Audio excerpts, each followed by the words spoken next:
ग्रामपंचायत पिंपळखुटा येथे मुख्यमंत्री समृद्ध पंचायत राज अभियानांतर्गत विविध उपक्रमांचे भव्य आयोजन करण्यात आले। या उपक्रमात रक्तदान शिबिर, सर्वसामान्य नागरिकांसाठी मोफत आरोग्य तपासणी, ग्राम स्वच्छता मोहीम तसेच लोकसहभागातून वृक्षारोपण करून त्यांच्यावर ट्री गार्ड बसविण्याचे काम करण्यात आले।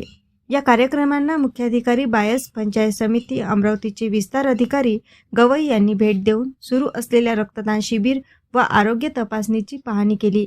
तसेच उपक्रमांची अंमलबजावणी पाहण्यासाठी मुख्य अधिकारी बायस आणि डेप्युटी सीईओ यांनीही भेट दिली।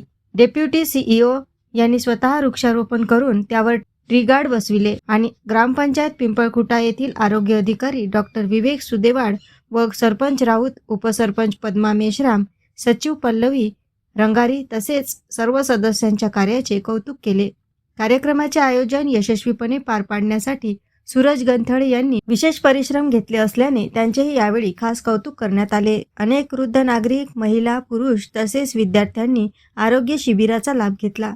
ग्रामपंचायत पिंपळखुटा येथे राबविण्यात आलेले हे उपक्रम ग्रामविकास आणि आरोग्य जनजागृतीसाठी मोलाचे ठरले। AS न्यूज महाराष्ट्र करिता धामणगाव रेल्वे येथून प्रतिनिधी आयुष वाघमारे।